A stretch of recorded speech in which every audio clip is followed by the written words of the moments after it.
Good morning, Namaste, Jai Hind. Welcome back. So guys, as we were discussing about part 5th of Indian Constitution, under which we discussed about Indian President, Vice President, Council of Ministers, Prime Minister, Parliament, Lok Sabha, Rajya Sabha, and along with that the different sections as the powers of all these different elements. Okay, now as the next part we are going to discuss about supreme court, यानी हमारा आज का जो discussion होगा वो dedicated है supreme Court को. So guys, if we talk about the judicial system in India, then in India we are having a triangular structure of judicial system. Means we can say that in India we are having a united judicial system. यानी नीचे से लेकर ऊपर तक जितनी भी court है वो एक दूसरे से कनेक्टेड है, उनका एक यूनिफॉर्म जुडिशियल स्ट्रक्चर है. Okay, in which the first one is supreme court, after that high court, then district court and after that the sessional courts. Is that clear? यानी हमारा जो स्ट्रक्चर है जुडिशरी का वो पूरा एक दूसरे से कनेक्टेड है. हाईएस्ट सबसे पहले सुप्रीम कोर्ट है, उसके बाद उससे नीचे हाई कोर्ट है, उससे नीचे डिस्ट्रिक्ट कोर्ट और उससे नीचे जो सेशनल कोर्ट्स जो हैं वो आते हैं, और ये सारे कोर्ट्स एक दूसरे से कनेक्टेड होते हैं. Is that clear? यानी ये पूरा एक ट्रायंगुलर स्ट्रक्चर बनता है. And here in this video we are going to discuss about the formation of supreme court. Okay, so guys, if we talk about supreme court, then part 5th of Indian constitution chapter 4 describe about the supreme court from article 124 till article 147.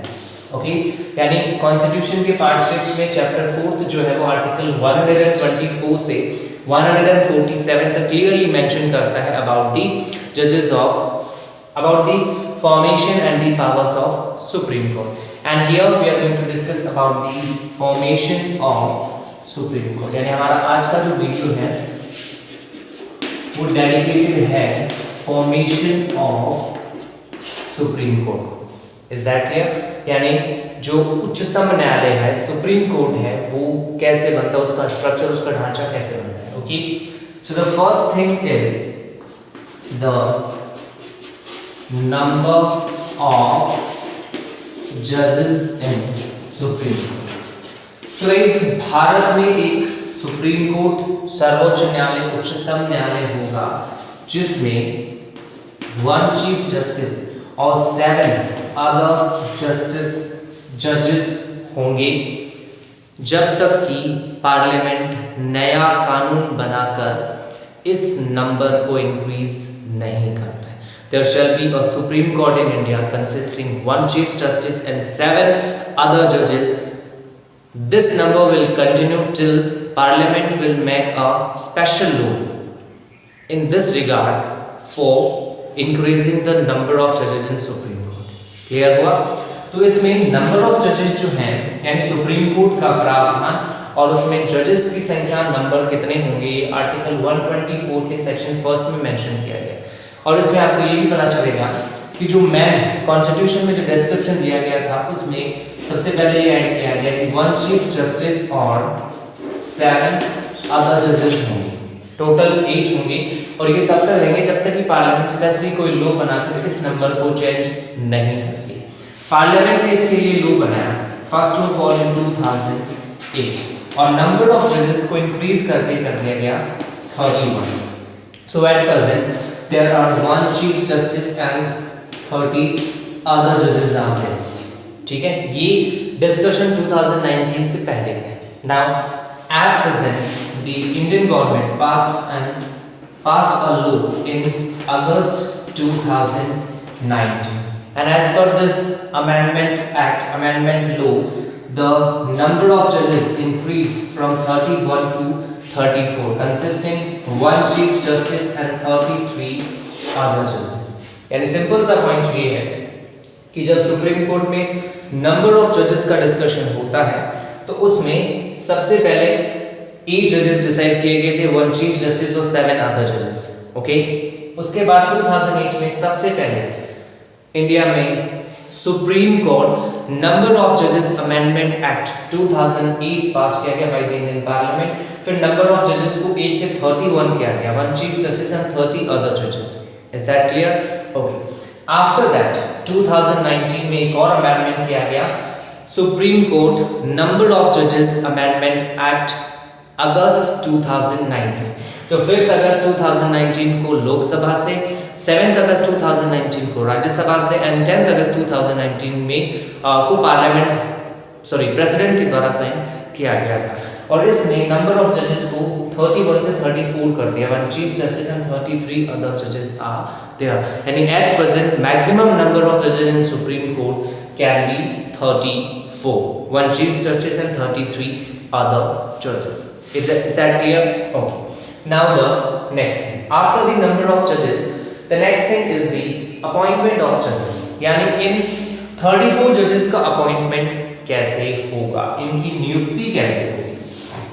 So guys, इनके appointment को लेकर जो description है that is mentioned in Article 124 Section 2. Okay? यानी 124 article के section 2 में mention किया गया है कि सुप्रीम कोर्ट में जजेस कैसे अपॉइंट किए जाएंगे। And this section says that the president will appoint the chief justice of supreme court, यानी CJI, chief justice of India, CJI, which is as present Sri S. Bobde या शरद अरविंद बोबड़े। ओके, तो at present India के CJI हैं शरद अरविंद बोबड़े। तो इसमें CJI का जो appointment है वो प्रेसिडेंट करेंगे। ओके, और इसमें भी at the time of appointment of chief justice of India the president have to follow the advice of the collegium की एडवाइस को फॉलो करना पड़ेगा इसमें। ओके, यानी 1 चीफ जस्टिस यानी जो एट प्रेजेंट चीफ जस्टिस हैं और 4 अदर जजेस का एक कोलिजियम बना हुआ है, एक ग्रुप बना हुआ है, और इस कोलिजियम के द्वारा जो नेम सजेस्ट किया जाएगा उसी को चीफ जस्टिस, और इसके अलावा बाकी जजेस के नेम जो होते हैं वो भी सजेस्ट किए जाते हैं इनके द्वारा। Means we can say that the president appoint the chief justice of India, after that the other जजेस are appointed by the president on the advice of chief justice. यानी chief justice of supreme Court को president appoint करेंगे, बाकी जो जजेस हैं उनका appointment president के द्वारा चीफ जस्टिस की एडवाइस के ऊपर किया जाएगा। Is that clear? So this is the description related with number of judges and the appointment of the judges of Supreme Court। तो सुप्रीम कोर्ट में जजेस का जो अपॉइंटमेंट होता है वो प्रेसिडेंट के द्वारा होता है, लेकिन ये अपॉइंटमेंट जो होता है उसमें मैन रोल जो होता है वो कोलिजियम का होता है। कोलिजियम जिसमें एट प्रेजेंट जो चीफ जस्टिस हैं वो और इनके अलावा जो अदर जजेस होते हैं वो जनरली प्रेजेंट होते हैं। इसके अलावा आपको ये भी पॉइंट माइंड में रखना है कि चीफ जस्टिस के अपॉइंटमेंट में हमेशा जो सीनियरिटी होती है उसको ही प्रेफरेंस दिया जाता है। ओके, यानी एक ट्रेडिशन है इंडिया में कि जो सुप्रीम कोर्ट के जजेस जो होते हैं उनमें जो सबसे सीनियर मोस्ट जज होता है उसी को चीफ जस्टिस अपॉइंट किया जाता है। ओके, एंड अदर जजेस आर नेम्स ऑफ अदर जजेस are suggested by the collegium which are appointed by the president। Is that clear? Okay, now after that the next thing is related with qualifications। okay, यानी supreme court के chief justice या other जजेस supreme court में जो जजेस होते हैं other जजेस उनकी अपॉइंटमेंट के लिए कौन कौन सी क्वालिफिकेशंस होनी चाहिए। ओके, तो गाइस आपको ये माइंड में रखना है कि आर्टिकल 124 सेक्शन 3 ये क्लियरली मेंशन करता है that a person can not be a जज of supreme Court until he is not having the following qualifications which are, जो ये है पहला point, the first point. Okay, that is the person should be a famous jurist in the eyes of president। ये वैसे सबसे last में लिखना चाहिए, इससे पहले दो और पॉइंट को लिखते हैं। The president should have served as a judge of any high court or of 2 or more than such courts for a period of 5 years। okay, Along with that, as a second point, यानी ये नहीं हो तो दूसरा option क्या है? He should have been an advocate for a period of 10 years, or he practiced as an advocate for a period of 10 years in one court or in two or more than such courts for a period of 10 years. Is that clear?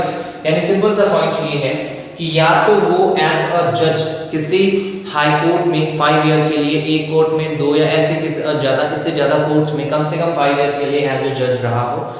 First point. Second point है कि उसने as an advocate practice की हो किसी high court में, एक से ज़्यादा हाई कोर्ट्स में for a period of 10 years, and along with that he should be a famous jurist in the eyes of the president, यानी प्रेसिडेंट के अकॉर्डिंग वो कानून का अच्छा ज्ञाता, फेमस jurist होना चाहिए। So these are the qualifications which are required to be the judge of Supreme Court. Is that clear? Okay. Now after that, the next point, that is tenure and impeachment. Okay. So guys, tenure and impeachment.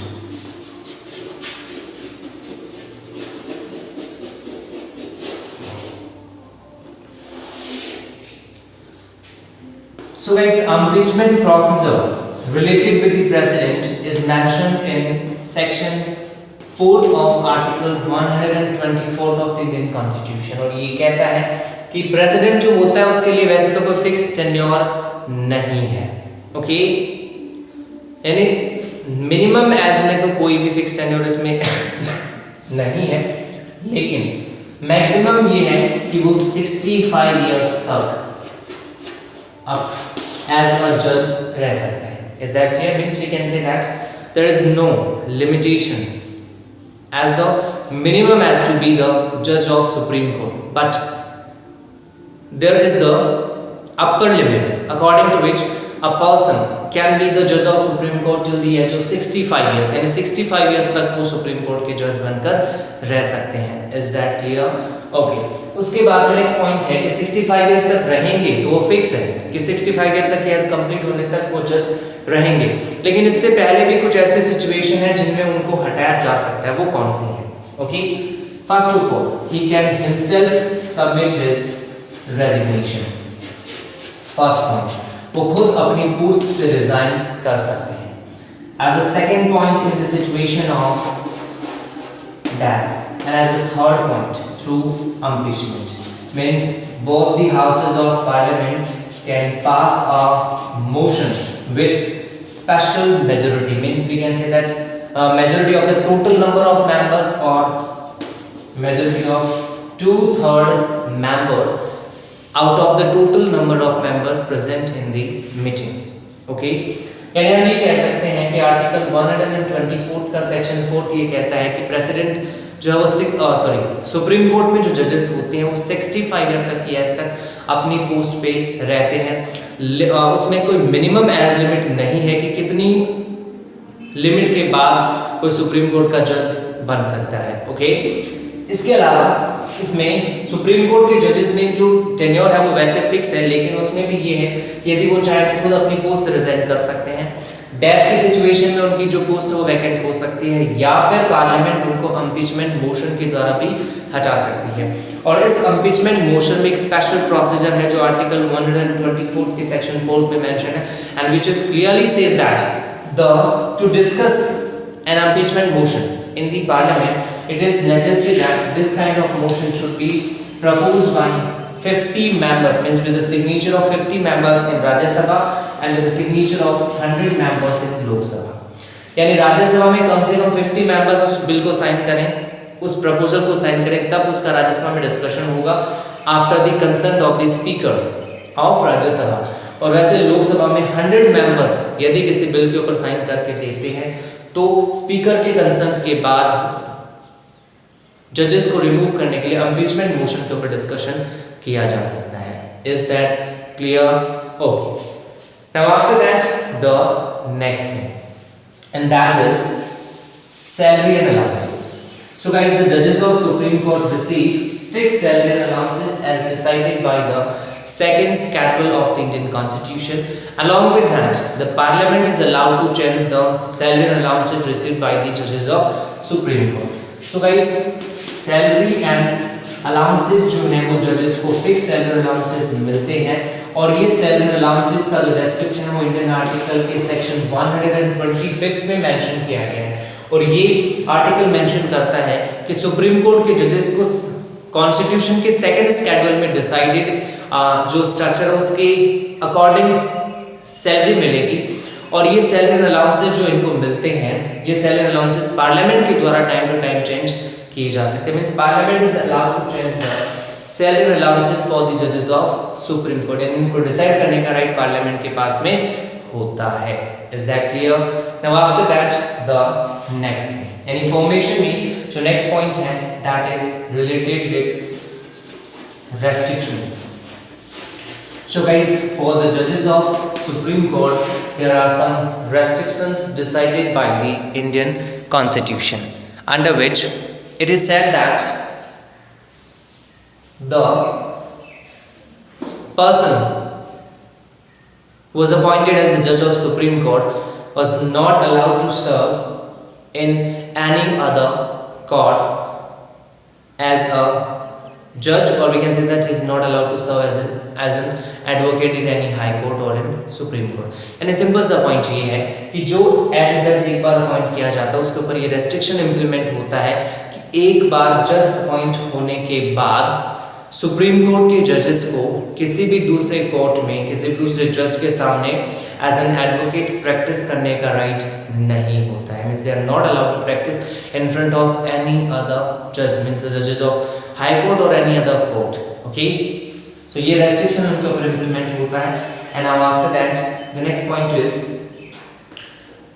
Article 130 which is related with the headquarter of Supreme Court. So guys, article 130 ये mention करता है that the High Court of the Supreme Court is in New Delhi, यानी the High Court, the headquarter of the Supreme Court shall be in New Delhi only, यानी supreme court की कोई और branch नहीं होगी, इसका सिर्फ एक ही हेडक्वार्टर होगा and that will be in Delhi. वो दिल्ली में नेशनल कैपिटल में एस्टैब्लिश किया जाएगा, और ये डिस्क्रिप्शन मिलता है आर्टिकल 130 में। ओके गाइस, इसके अलावा आर्टिकल 126, 27 और 28 एक्ट के अकॉर्डिंग सुप्रीम कोर्ट में अदर जजेस जो होते हैं, यानी कभी कभार ऐसा होता है कि सुप्रीम कोर्ट में जजेस का जब अपॉइंटमेंट किया जाता है, जब चीफ जस्टिस अपॉइंट नहीं होते हैं, तो ऐसे सिचुएशन में प्रेसिडेंट जो है वो आर्टिकल 126 के according acting chief justice appoint कर सकते हैं। ओके, आफ्टर दैट आर्टिकल 127 ये कहता है that with the pre-consent of the president, the chief justice of Supreme Court can appoint ad hoc judges in Supreme Court. यानी जजेस की संख्या जब बहुत कम है तब प्रेसिडेंट की प्रायर परमिशन से सुप्रीम कोर्ट के चीफ जस्टिस जो होते हैं वो तदर्थ न्यायाधीश या एड हॉक जजेस अपॉइंट कर सकते हैं। यानी हाई कोर्ट के ऐसे जजेस जो चीफ जस्टिस के अकॉर्डिंग इतना एक्सपीरियंस, इतनी क्वालिफिकेशन रखते हैं कि वो सुप्रीम कोर्ट के चीफ जस्टिस के रूप में काम कर सकते हैं, तो कुछ समय के लिए सुप्रीम कोर्ट के चीफ जस्टिस के द्वारा उनको एड हॉक जज के रूप में अपॉइंट किया जा सकता है with the prior permission of president. इसके अलावा आर्टिकल 128 भी यही कहता है कि यदि सुप्रीम कोर्ट के चीफ जस्टिस को ऐसा लगे कि रिक्वायरमेंट है तो सुप्रीम कोर्ट के रिटायर्ड जजेस जो होते हैं उनको प्रेसिडेंट की परमिशन से सुप्रीम कोर्ट में कुछ समय के लिए फिर से जज के रूप में अपॉइंट कर सकते हैं। Is that clear? तो ये आर्टिकल 126, 127 और 128 जो है वो एक्टिंग जजेस से रिलेटेड होते हैं। 126 एक्टिंग जज चीफ जस्टिस से रिलेटेड है कि यदि चीफ जस्टिस मिसिंग हो तो प्रेसिडेंट जो है वो एक्टिंग चीफ जस्टिस अपॉइंट कर सकते हैं कुछ समय के लिए, ताकि कॉलेजियम जो है वो बाकी जजेस के अपॉइंटमेंट के लिए सजेशन दे सके। कॉलेजियम में 1 चीफ जस्टिस और 4 अदर जजेस होते हैं। ओके, वैसे 127 के अकॉर्डिंग एड हॉक जज अपॉइंट किया जा सकता है, मतलब हाई कोर्ट के किसी जज को कुछ समय के लिए प्रेसिडेंट की प्रायर परमिशन से chief justice of supreme court के द्वारा एज एन जज ऑफ सुप्रीम कोर्ट अपॉइंट किया जा सकता है। ओके, और इसके अलावा आर्टिकल 128 के अकॉर्डिंग यदि सुप्रीम कोर्ट के चीफ जस्टिस चाहें then with the advice of the president he can appoint the retired जजेस एज द जजेस of supreme court again for a short period of time. Is that clear? Okay.